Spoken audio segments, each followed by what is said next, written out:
All right, good afternoon, everybody, and welcome to this PBS Masterclass series on strategy, specifically thinking strategically, acting human.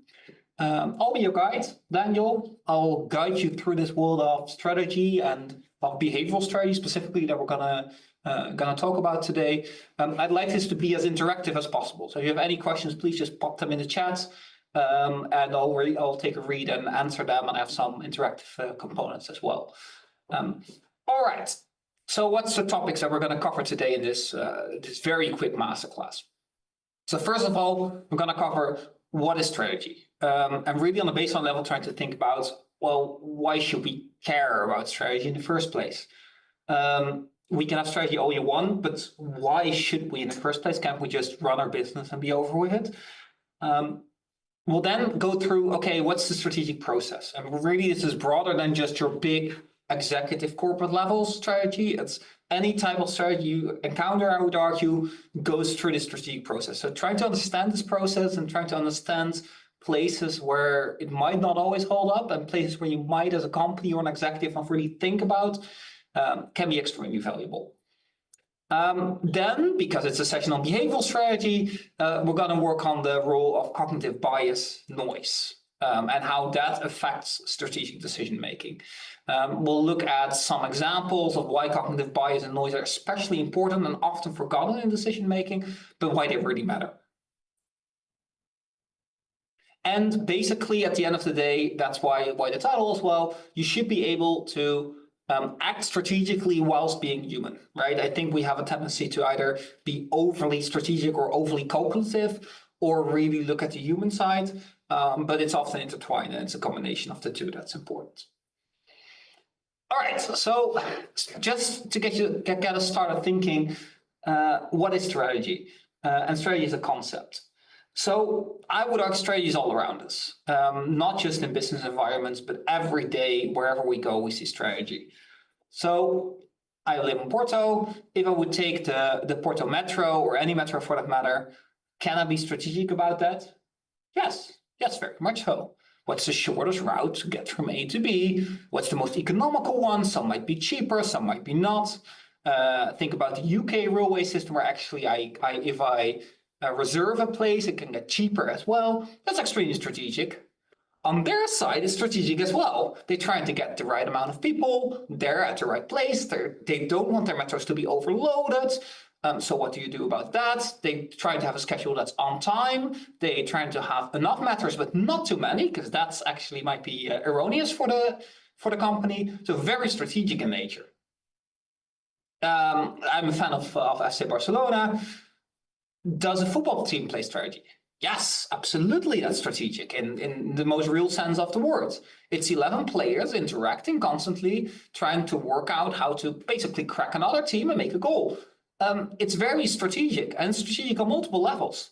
The individual can be strategic in their one-on-ones, in their interaction, but on a team level, you need to be strategic as well. You need to beat the other team, and you need to think about, okay, what is the other team's move going to be next? Which is the role, of course, to coach. If we move up one level, we also see it in a club. A club needs to make sure they attract enough players, enough good players. They try to pay them enough, but not too much. So how do we balance that? They're trying to win prizes at the end of the day. How do we balance that?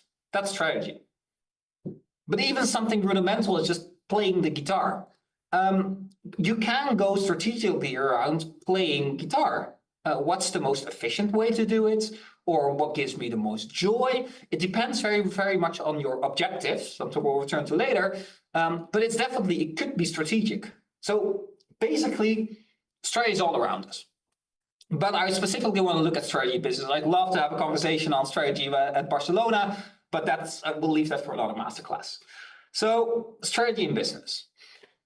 In business, strategy involves setting goals and priorities, determining actions to achieve the goals, and mobilizing resources to execute the actions.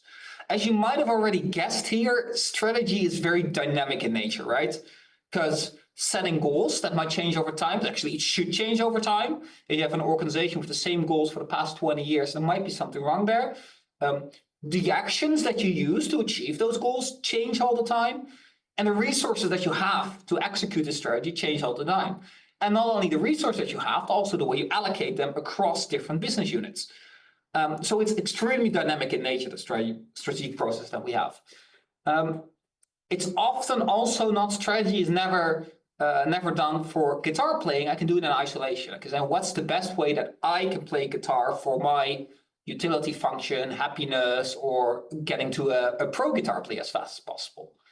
In strategy, that's harder, right? There's always another competitor, there's always another industry that's out there. So strategy is never done in isolation, but always in relationship to. That's why I also wrote that unfair competitive advantage, right? What do you have in terms of strategy that another company around you does not have?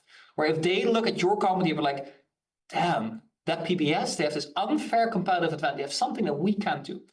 So it's often in relation to competition, also very often in relation to consumers, right? So because that are the two groups you're working with the most. That is the people we are selling to, the consumers, whatever they may be, and the people around you are trying to sell a similar product, service, or what have you. That still doesn't answer the question, why should the firm have a strategy in the first place? Why can't we just go about doing our business?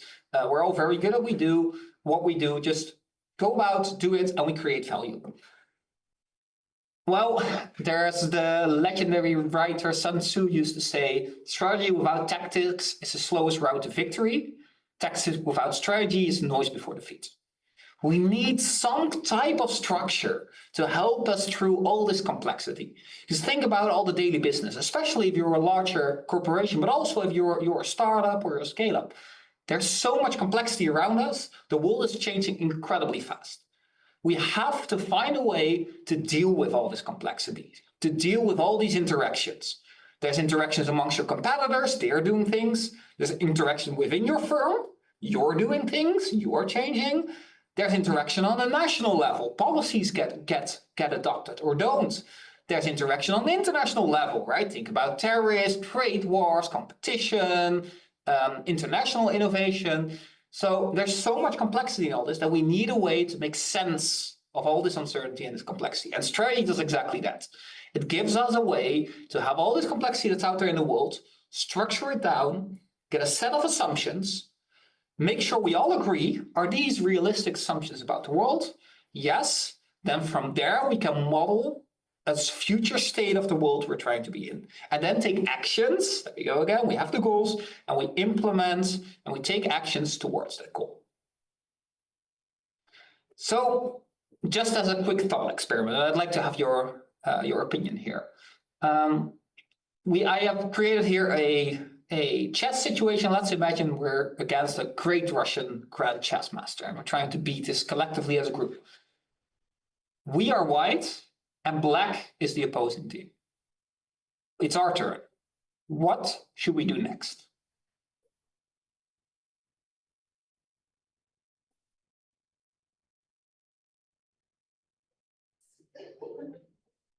Any ideas?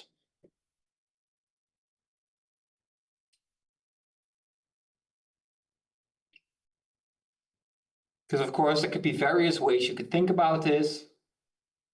We have a rook, we have a knight. Our queen is relatively free to threaten the other king of the opponents. What would be a general good way to think about this?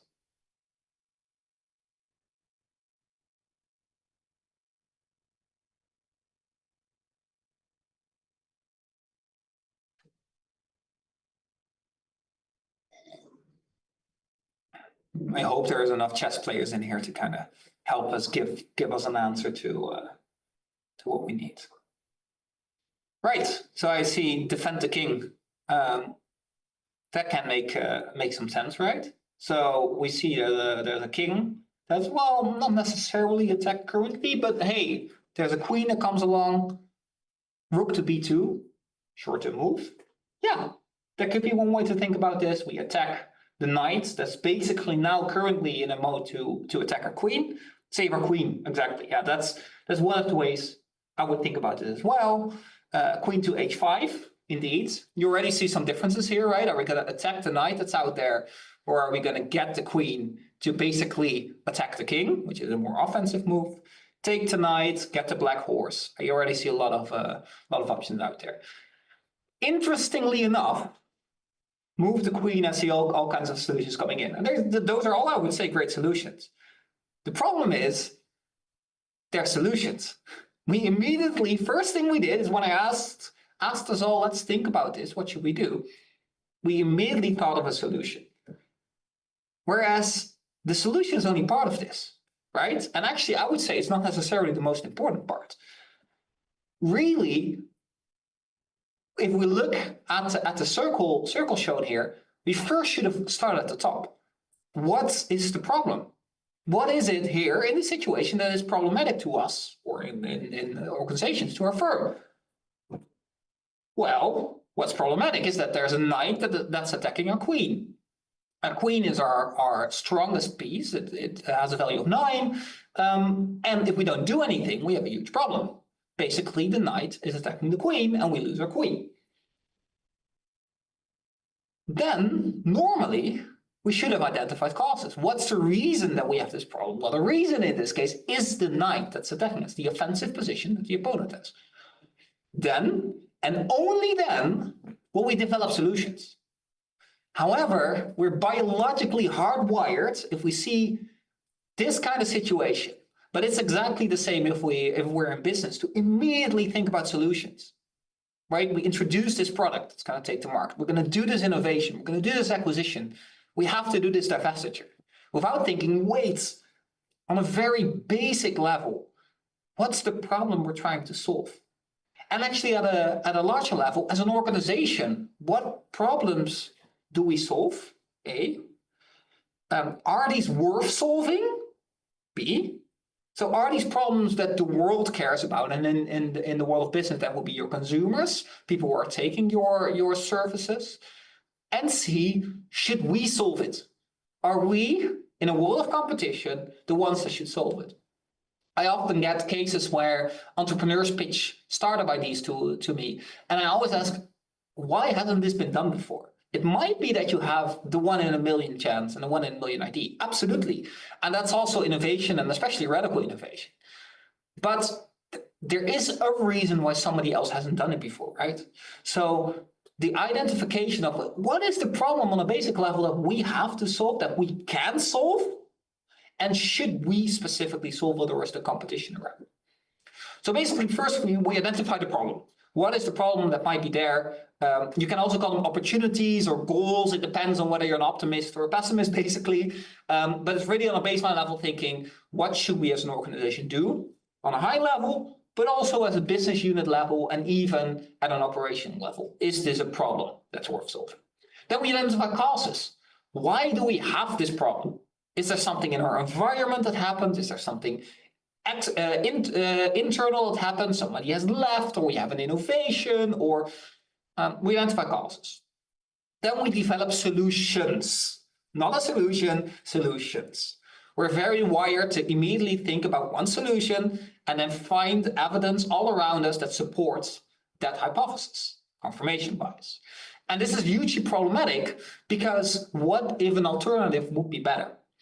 So in the end of 60s, beginning of 70s, there was, many of you might know, a huge oil crisis. One of the only companies that survived and survived that well was Shell. Why? Because Royal Shell did something called scenario planning. They were one of the first to say, okay, we're doing amazing, we're getting great bonuses as executives, and our strategy is going great, and our revenues are through the roof. But wait a second. What if that wasn't the case? What if there was a scenario where, for whatever reason that we can't predict right now, there's going to be a downturn in our sales and in our sales and in our cost per unit? What if that happens? What should we do? And they basically worked through various scenarios years before anything happened. But the moment the oil crisis hits and the price per barrel fell enormously, they were the only ones that were ready. They had a strategy in place. They developed alternatives to the one solution that they had before. And that really is what allowed them to prosper in this crisis. After we have a solution, we implement. That is basically getting in action, do the acquisition, market the innovation, whatever it is that you're doing, we implement it. And then we get performance feedback. We've done something, our internal organization, the market, the competition, somebody responds and we get information. We process that information. We think about it. This is a good thing. This is a bad thing. Think about KPIs here, right? KPIs come in. And then that often forms the basis for new problems, new opportunities, and the circle goes on and on and on. As you can see, this is very dynamic in nature, and it should be dynamic in nature, because, again, the world around us is constantly changing, so the problems that are relevant, the opportunities that are there in the environment, but also within the organization, constantly change. Another thing to keep in mind is that how we think about the feedback is also not objective, right? So if I get a 1 billion revenue increase, that might be due to my amazing decision making. It might also be due to a good market, something that I can't control at all. So how we interpret this performance feedback becomes crucial for how we think about next problems to solve. Because if I think it's due to my decision making, I'll go and do riskier things. Because see, the decisions that we took as a firm got us 1 billion in profit. If I think it's the market, I might be more risk averse. The market might have a downturn next year, might be overpriced, so we don't do anything yet. So the way you think and process this performance feedback becomes important. And then again, the circle continues and we identify new causes, and that's how the process would work. All right, so what I've now presented to you is very rational, right? We have strategy, we identify causes, we find the problems in the world, and then we identify those, we solve it, and we become rich. Hey, we're all happy. That's not how strategy works, right? At the end of the day, the organization is run by people, and who are the individuals working in the organization. It's all individuals doing things. And all of us are what they would call boundedly rational. And what does boundedly rational mean? Boundedly rational means we have limits on cognitive resources. I can only think so much, even if I'm the biggest genius on the earth, even if you are the biggest genius on earth, there's still limits to what your brain can handle. Money, there's only so much resources that I as an individual organization can use to search for new solutions, to search for new problems to solve, and time. If we don't do anything, at a certain moment, the market is going to beat us to it. Think about the whole AI craze, right? You have to think, okay, we have limited ways to think about it. We have, well, it seems limitless money, but there's a limit, and there's limited time because the environment around us is constantly doing things as well. So we need to work with that. And that really affects the strategic process. So as an illustration, let's look at the traveling salesman problem. So the traveling salesman problem is a problem very often used in computer science to explain how very hard problems might exist. And it goes as follows. This is Dave. Dave has just been hired from Portugal into Germany as a salesperson for, let's say, Kia. He needs to go to all the 15 largest cities in Germany. Dave doesn't really care in which order. He's a salesperson, he needs to go to each city, visit the dealership, try to make sales. What he does want is he wants to spend as little time as possible. He still lives back in Portugal and he's trying to move back to his family to spend the weekend there, and as little resources, right? If you go all the way from the west to the east and then we'll go entirely back again, it's very expensive for the company, and I think you will be very quickly fired. If we have these 15 cities, here is a map and vision. How many options, possibilities do you think Dave could work through these 15 cities? Just a guess. And you can see the lines already are what would be the optimal one. It's already foreshadowing a bit, but how many options would there be? How many ways can Dave move across these 15 cities?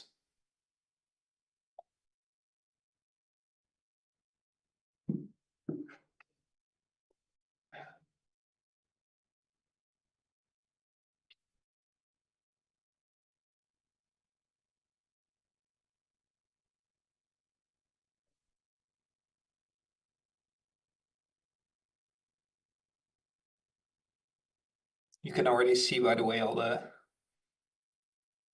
You would start from the top and then go down the river, the Rhine, and then go to the Danube, and Mannheim, Stuttgart. But Dave wants to go home. So how many options could he have to solve this problem?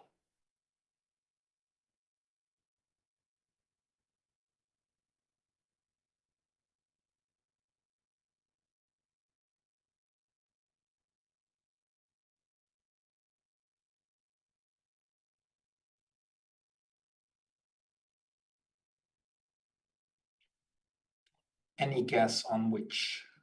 How many? Really, that's at the end of the day. That's what's important.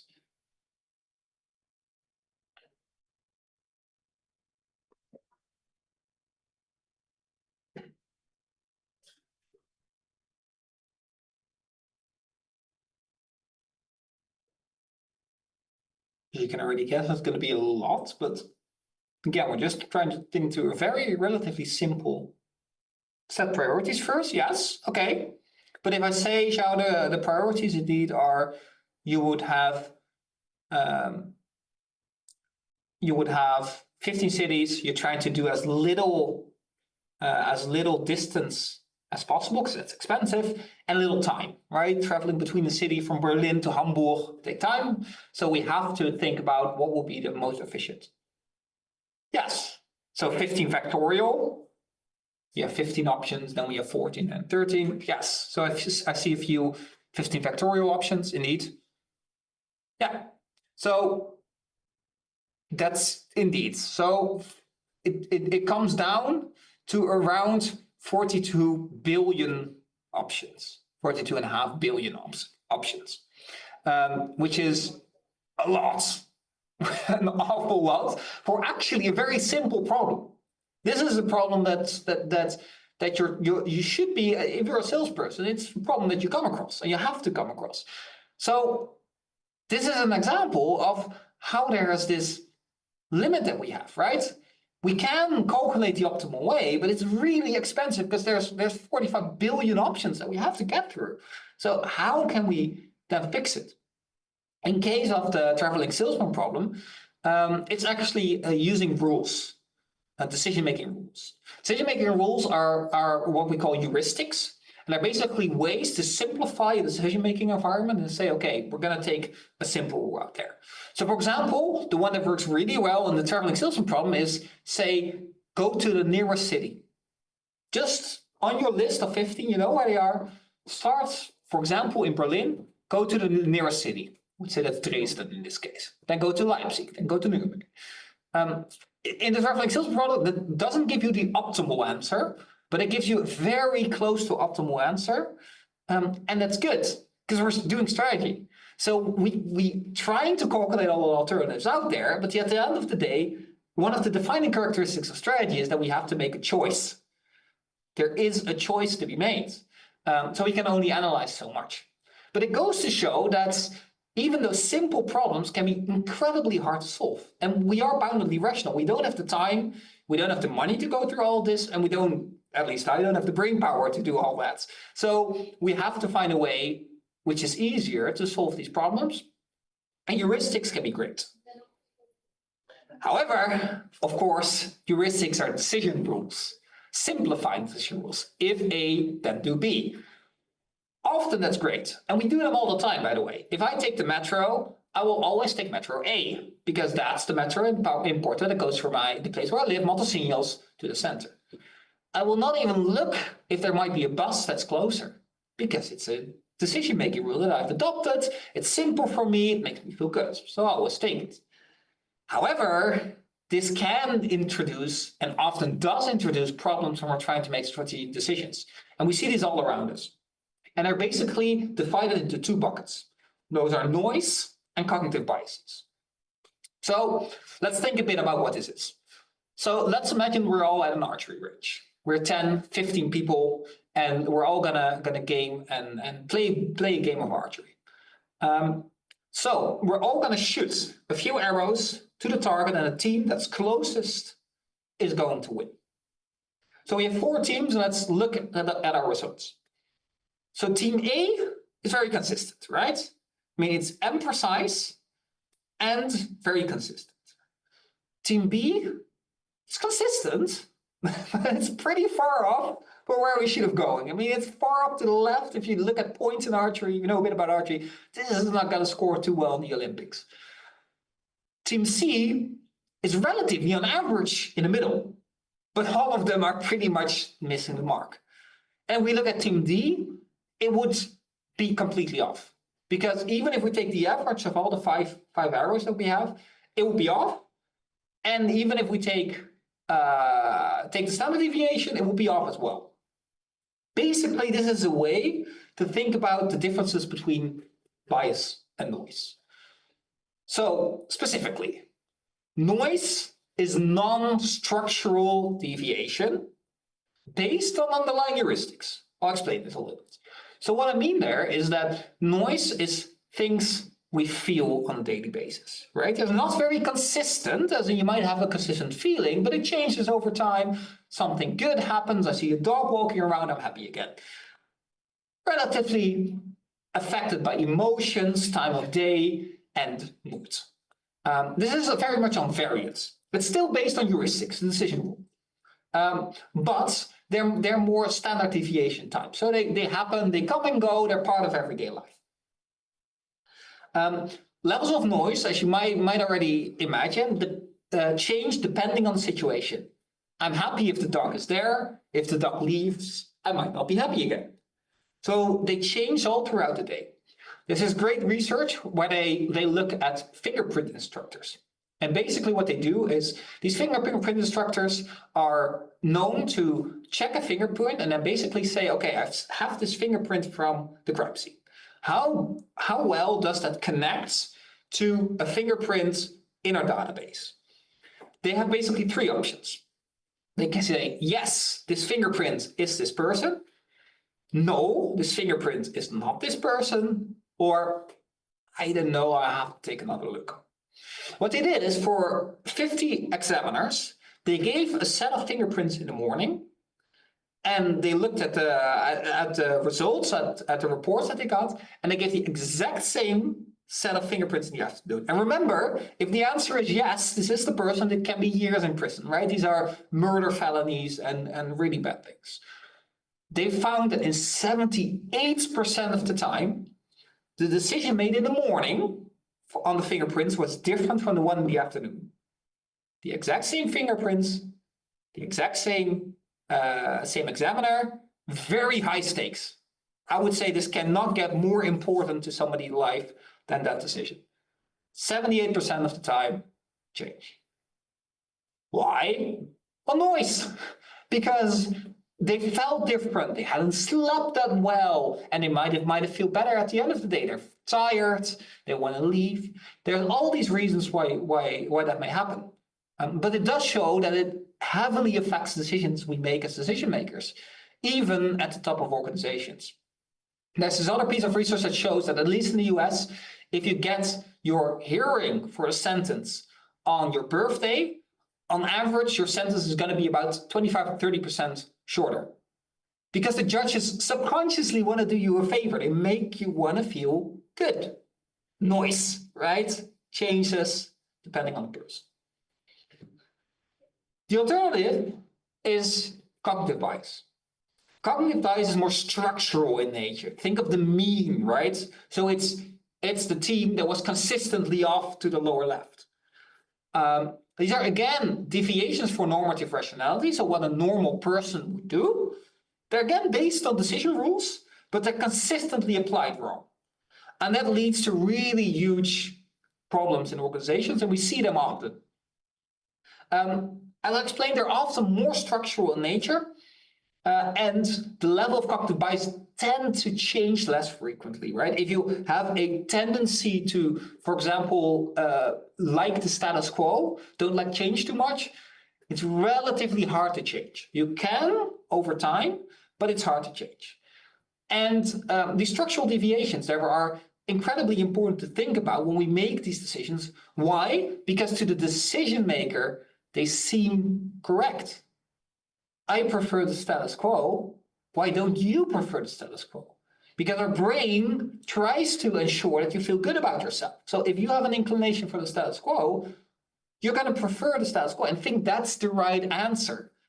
And when we're identifying problems and developing solutions, this becomes really important, because the way we think about these problems, the way we think about these solutions is heavily affected by how we perceive them. And that in turn is affected by our biases. So just to try to connect the dots, how these cognitive biases affect managerial decision making. So strategic decisions, basically a lot of decisions can be affected by biases. I mean, what you want to eat in the evening, to which metro I'm going to take in Porto, biases can play a role. However, especially strategic decisions are susceptible. And it is very simple why. They're ambiguous, we don't know what's going to happen, and they're extremely uncertain. So our mind can play all kinds of tricks in thinking, well, but this is the solution. This is a great research that if I would plot 10 lines in front of 10 points in front of you, your brain will automatically draw a line through it. It has to. It wants to find a connection between a cause and an effect. However, often that's shaped by these biases that we have, especially if they're extremely uncertain. If there's a very clear-cut answer there, we can do the calculations and be rational about it. But most strategic decisions, we simply can't. In general, these biases affect all stages that we talked about before, from problem identification to the causes, to the solutions, even how I'm going to implement it, and especially also how I think about the feedback. Is the feedback mine? Is it because of me? Is it because of my team? Is it because of the environment? Do I even trust the feedback? Might not be good. So these biases affect all stages of decision making and are extremely influential. So we're specifically going to look at one bias, overconfidence. And why overconfidence? Because overconfidence is the bias that's been best documented in literature, but also we see it around it the most. The companies that I work with often have people that are overconfident in some way, shape, or form. And this makes a lot of sense, actually. So what does overconfidence mean? Overconfidence basically is overestimation of one's actual ability, performance, level of control, or chance of success. This basically consists of two effects. I think I'm better than the rest. I think if I make a choice versus somebody in the audience, I would make the better choice if I'm overconfident. B, I'm also more certain that that choice will work out in my favor, that I have more control. So if I would do an acquisition, I'm sure that I'm going to win. If I'm going to pursue that innovation, I'm sure I'm going to be the next OpenAI. And that combination is quite dangerous. It's one of the most occurring biases in managerial decision making, and it makes a lot of sense. Who are the kind of people that make it to the top of our organizations? Those are the people that are confident. Those are the people that are proactive, that know what they want, that take bold decisions. But this might introduce a certain selection of people that think they're doing better and better and better. And you get positive feedback, right? Your middle manager, hey, Daniel, you're doing great. You should really, really become a top manager. Oh, by the way, you should also make this choice. Hey, you made this choice. Oh, a great outcome. Come, make riskier choice and riskier. So you're starting to feel more and more confident in how you're doing, up to a point where it becomes very hard to see alternatives.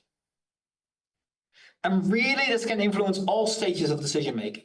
Risk-taking and listening to other options. And if I have a top management team, do I even think about alternatives that are there? Will I just go for myself or team? It affects all kinds of things. And to kind of illustrate this point, because really overconfidence is everywhere, I would say. And you might think, okay, Daniel, sure, this is a psychological story about overconfidence that's there. And yes, it happens. But in my organization, no, we make good choices. That's how we work. So allow me to give you a case where you can actually see this in action. Right, so I'm going to talk a bit because I'm Dutch, so I thought it would be nice to have a Dutch example about the rise and fall of Ahold.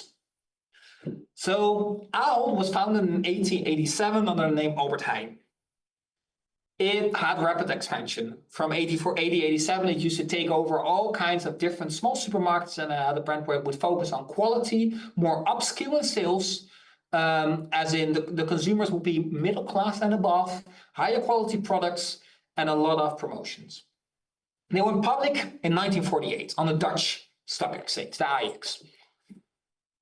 By 1988, they were the largest supermarket chain in the Netherlands. They had about 50% of the market, of about 16 million at the time. In 1989, they also had a US division. The US division revenues surpasses the Dutch ones. This led to rapid expansion. Actually, they entered Portugal in 1992 with an acquisition as well, but they entered anyway. They went anywhere. In 1993, importantly, the top dog, the chief executive officer, CEO, Everard, leaves out. He moves to Philips to lead their semicon division. And Ahold needs to find a new CEO. Who will they find? Because they've been growing there rapidly, especially since the 80s, so they need to find somebody that can work with this risk-taking that they've been doing and grow the company to new heights. Well, who they hire? Kees van der Hoeven. Kees van der Hoeven took the helm as CFO in 1993 when he was only 49 years old. He joined in 1985 from Shell, starting to see connections here, from Shell as CFO. And he's been known to work very well with these expansions and has been a very good CFO. However, he was also known, especially since he was at Ahold, for his ambition and hunger for power. He wanted to grow and grow and grow Ahold to incredible heights. What was the first thing he did as CEO in 1993? He combines the CEO and the CFO position. Think what this means, right? We have separate positions in these organizations to ensure that somebody is responsible, but also can promote his and use his full attention, her full attention for the CEO or CFO position. Kees van der Hoeven says, no, I can do both. No worries. I'll be CEO and CFO at the same time. There's the other problem that the CFO is often a counterweight to the CEO. The CEO makes a decision, the CFO says, oh, I've looked at the books, I looked at the finances, this might not be the right decision to go. Kees van der Hoeven says, no, I'm going to combine these two positions. What was his second action as a CEO? He lists at the New York Stock Exchange, NYSE, to secure more funds. And I think you can already see what's happening with these funds. Yes, so what happens? Acquisitions galore.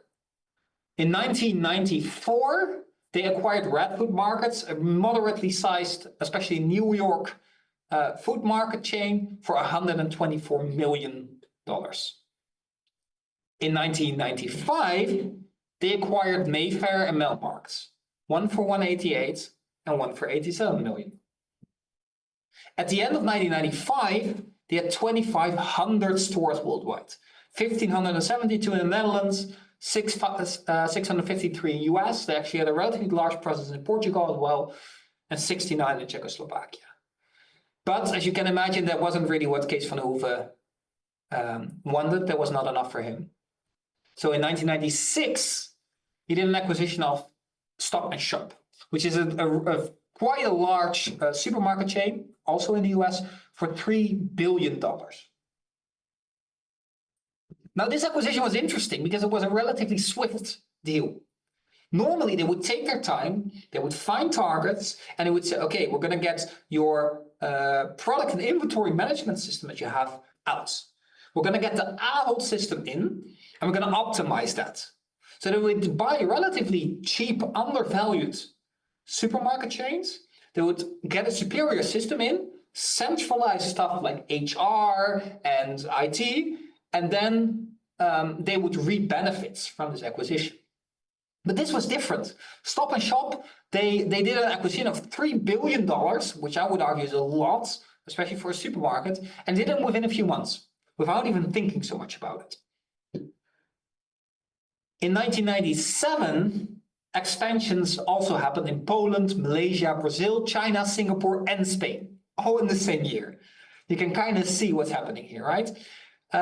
You also saw that Kees van der Hoeven was actually promoted to be CEO of the Netherlands and sometimes even of Europe in 1993, 1994, 1995, 1996. So much so that in 1996, 97, the board said, actually, if you do an acquisition, we don't need to sign off on it anymore. You do what you want. You make it grow to new heights. Please, we give you all the trust we have. Well, what happens? It's an ancient story of Icarus, right? So Van der Hoeven in December of 96 was saying to a Dutch newspaper, we're on our way to becoming the #1 global supermarket company in the world. That's still our mission, and we think we will reach the goals in the coming years. He earned the right to, on his own, nominate directors and executives. You can already see how problematic that is. The entire corporate governance structure of how to control a firm out of the window. Integration of acquisitions turned to be harder and harder. Synergies were not materializing. Why? Because they were buying overpriced acquisitions, overpriced assets. They were just buying and buying and buying without thinking, does it make sense? Kees van der Hoeven thought he could do anything. He became, in other words, overconfident. In 1998, he did more acquisitions in Argentina, Ecuador, Paraguay, Peru. In 1999, in El Salvador, Guatemala, and Honduras. You can also see how the countries change, right? It's entirely different geographical markets, and still Kees van der Hoeven says, I can do this. 2000, Spain and Scandinavia, and really, whatever could go wrong, right? I mean, these were the revenues that Ahold was seeing. Look from the 97, 98 going upwards. This is like a double in revenues just in 2 or 3 years. CEO of the year, perhaps even CEO of the year of the entire world. Well, not really. The acquisitions from the early periods were vastly different from the more recent ones. What was the main thing? The earlier acquisitions were way more concentrated on synergies, getting cheap assets, cheap supermarkets, buying them up, having a superior control system, get good people in, and then let it run by itself under the Ahold brand. The later ones were supermarkets already running well. So they were really expensive to buy, and they couldn't add much value with this system that they had.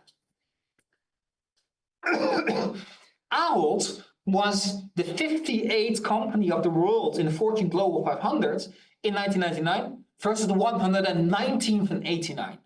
They grow tremendously, as you can already see in revenues, and are on their way to surpass Walmart to become the most valuable global supermarket. How? More and more and more acquisitions. In 2001, even though the acquisitions weren't materializing, they did more in Brazil, Argentina, Costa Rica, Nicaragua, Spain, Poland, everywhere. And this is what happened. This is the stock price of Ahold right before 2000. Now, what do we see? All the way down to zero. What's happened? Well, if we do an autopsy, we'll find Kees van der Hoeven and Michiel Meurs had to resign in 2002 when Ahold was the 3rd largest retailer in the world over a huge accounting scandal. They overestimated most financial documents, and especially the ones on acquisitions, heavily. They were heavily falsified. Sales were overestimated by at least 20% in each year, but some estimates actually go up to 50 or 60%. 60% of their entire revenue didn't exist. As a consequence, Ahold completely fell to grace, almost went bankrupt because of this. And Anders Moberg, the long-time stable CEO of IKEA, became the new CEO. First thing he did, divested most foreign operations. Extremely dangerous. Right, I have a few questions, but we don't have a lot of time for these, and I want to answer some questions later if you have them. But just to get through, could the board have stopped Van der Hoeven? Well, yes. Unlimited power is never good. And you saw his overconfidence coming through. One of the tools that you can use to thrive is getting different opinions across, letting different opinions be valued. Is there a CFO that might have had a different opinion? Can we get an external person in?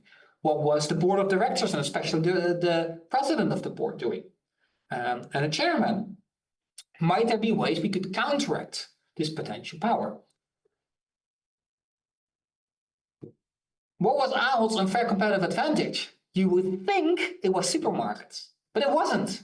It was acquisitions, allocation of capital, and this control system. It had nothing to do with the supermarket business. I would conjecture that Kees van der Hoeven could be in private equity and it would still be great. So it's not necessarily the problem that you would think that Ahold was solving that they actually were. And of course, we can see Anders Moberg being brought on later on because he was stable, right? First thing they want is the exact opposite from Kees van der Hoeven, an extremely stable CEO that would divest most of the business and basically start from scratch. And Ahold is now only present in 4 countries, compared to about 65 in the beginning of the 2000s. All right. So as a quick recap, we've been going for almost an hour.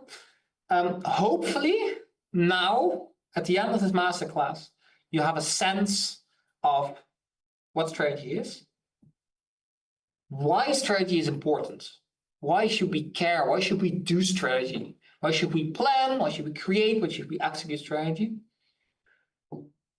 how we do that via the strategic process, and basically any business decision can be distilled down into this, and thinking about this in this circle of strategic process and how these circles basically affect each other, right? How one small decision can affect the problems that we're solving more on a corporate level or on an operational level becomes extremely important.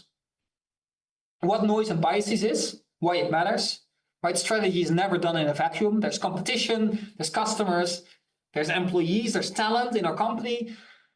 How perhaps noise and bias might also affect the decisions that we make and why that matters. And then lastly, via the case, hopefully you've seen how corporate strategy can be influenced by individuals. They seem like big rational decisions. We get an investment bank out there, we'll do a calculation of the synergies, we'll just make a bid. If the premium, the price above the acquisition price is not too high, we got value. That's not really how strategy works. We can do all the calculations we want, but at the end of the day, decisions are made by people. And we need to understand these decision makers and need to work with these and leverage their strengths to make better decisions. And hopefully you understand how complex strategic decision making is. There's all these interactions with people, with individuals, with organizations, with the environment. Strategy is complex, but that's, to me, what makes this incredibly fun to do, because it's people making choices all the time with complexity around them. How are we going to make these choices and how do we make the best choice? All right. Thank you so much for listening. Are there any final questions before we close the session?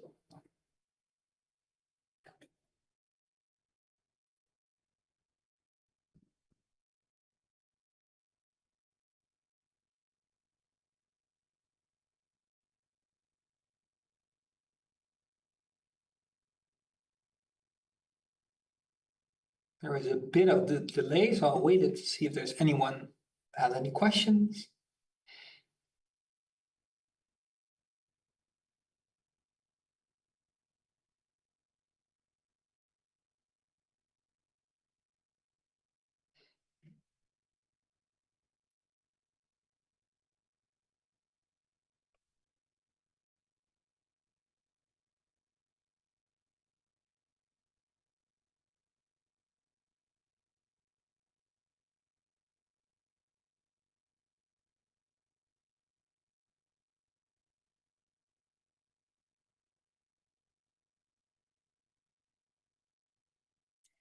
All right, so we got a question from Ricardo. Thank you. Yes, so on strategy versus black swans, how to handle this, and I think this is a good point, right? So there's the black swan concept, basically saying, okay, there's outliers in the world out there, and what I taught you before is also pretty much also based on statistics. Statistically as well, there will be outliers out there. There will happen extreme events that we cannot predict up front, and black swans are the ones that are the black swans that happen. All swans are white, except until we find a black swan. And if we find the black swan, if we bet on the black swan, there's huge value, according to Taleb, who wrote about this, huge value on this. It's important to think about what can be realistic black swans, and how do we handle it, right? So, for example, think about biopharma. A lot of biopharma is based on this principle. That is, we're just going to create all kinds of different medicine. 98% of them will fail, but it doesn't matter. We're shooting towards a bullseye. One of them needs to hit. That's all it takes. Then we'll get rid of all the other costs that we had before. The way to think about it is that at the end of the day is a probability. The probability is extremely small that it will happen, but it's not zero. So can we devise a strategy that takes that into account and bets on it potentially? But you can see the risk that there might be in that, right? Taleb is very much on that's a risk you have to take. But think about Kodak. Kodak, who has to went all in on the wrong kind of cameras. Think about BlackBerry that said those foldable phones, those are going to be the future. That's pretty much aiming for a black swan, even though you would have taken your time and properly analyzed, you would have said, well, the world might be changing around you. Perhaps you need to think about a scenario where that's not going to work. So balancing these two is extremely hard, I agree, but that's exactly what we should be doing. So black swans happen, but they happen seldomly. All right. So I have a question on how if I can elaborate on the scenario planning strategy. Yes, so very much. So basically, scenario planning is thinking it's very close to also what's called counterfactual thinking. It's thinking about alternatives, potential alternatives in the world. So we have our strategy, and our strategy is based on a few assumptions often. If A, B, and C, if the market, for example, responds the same way, if this innovation that we have of generative AI will develop as fast as we think it will, as we estimate, and if we keep the people around us, then we're going to have these profits. Now we have these three levers. And we can think, wait a second, what if the market changes? What if there's a competitor that's faster than us? What if there's something that happens with our personnel or innovation capabilities? What if it takes way longer? So basically, because we have these assumptions, we can now vary each one of these, each levers that we have. And I always recommend, if you do strategic scenario planning, take the 3 to 5 most important assumptions that you have and change these. In the case of Shell, it was, okay, we have this oil and there's nothing in the market that happens. What if prices of oil would drop? That was the one lever that they specifically looked at, and that actually happened. What should we do as a company if all our revenues drop immediately? Do we have the capacity for that? So think about the 3 to 5 most important assumptions that you make with this strategy. That's why we always need to also think about what's the cost, because then we have these assumptions. And then pull on the levers. Work out these scenarios diligently. And think about, okay, what can be alternative states of the world and how would we solve them? Another way to get to these levers is do what's called a pre-mortem. Pre-mortem basically means if this strategy wouldn't have worked, what would be the reason? And you often see how that connects to the assumptions that you make. Well, why wouldn't it work for generative AI? Because the market isn't picking up. Hey, an assumption that we make inherently is the market. Let's see what happens if we pull that lever up and down. Hope that helps. Anna asked, would I use the same methodology for short, mid, and long term?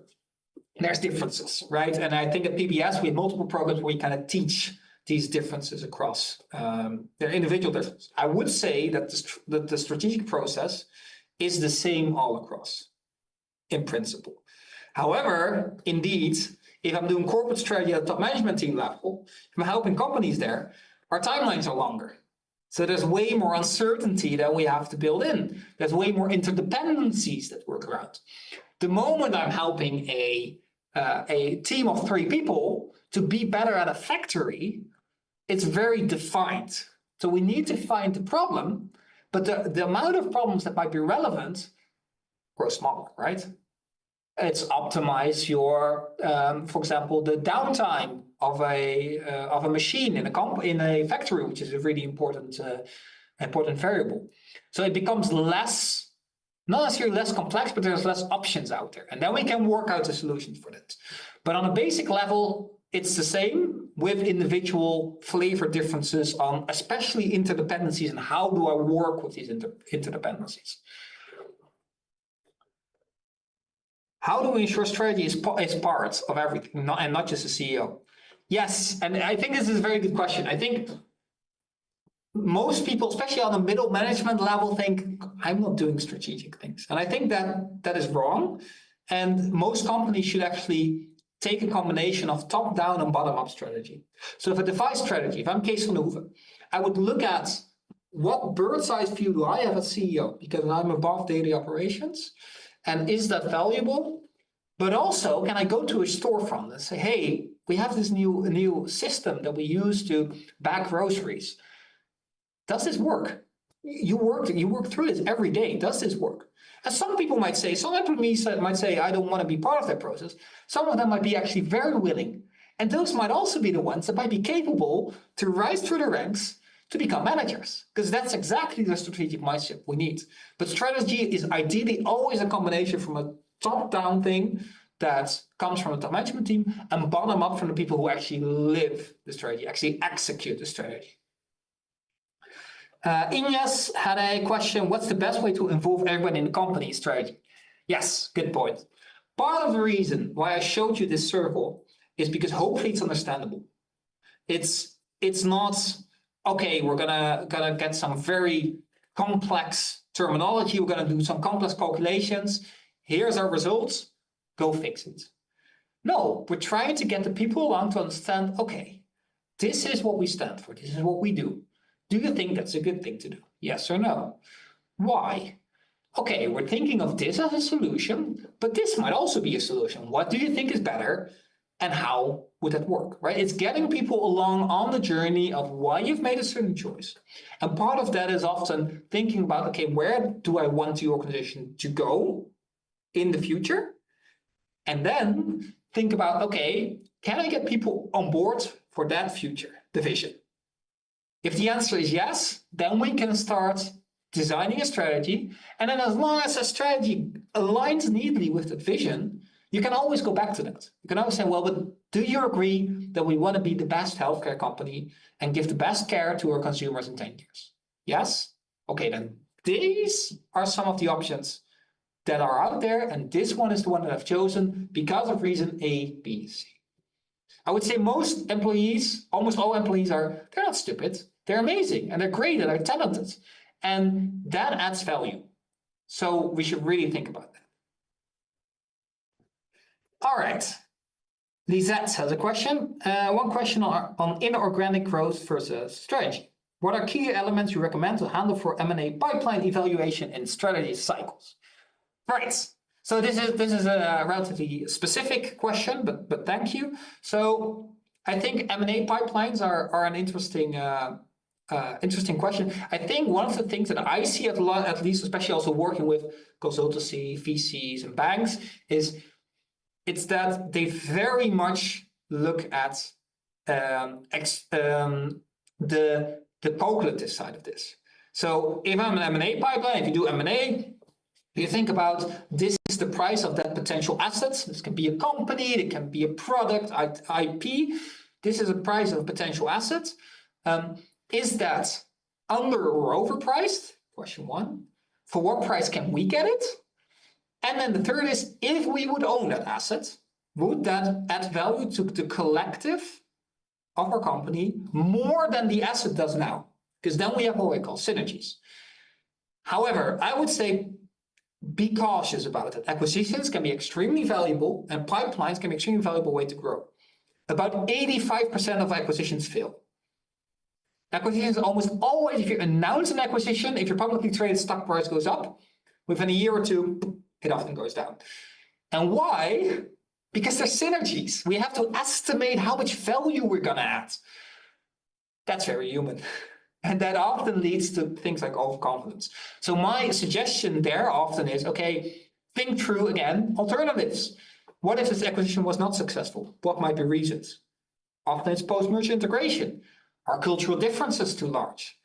Do we really need this IP and is this over or undervalued? So thinking about how the people in my organization might think and live with this new acquisition or with this divestiture if we lose a part, becomes extremely important to manage this pipeline. Because I agree, healthy M&A, a good amount of mergers and acquisitions is very valuable for a company. But it's not the silver bullet to growth. It never will be. All right, it has been an hour. Any final questions, or can we close?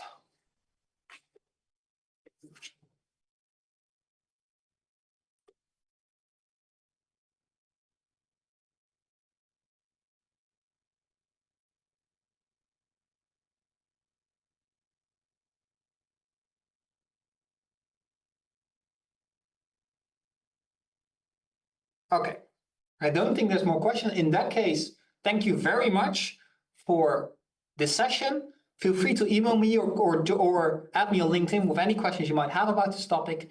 I hope to see you again soon.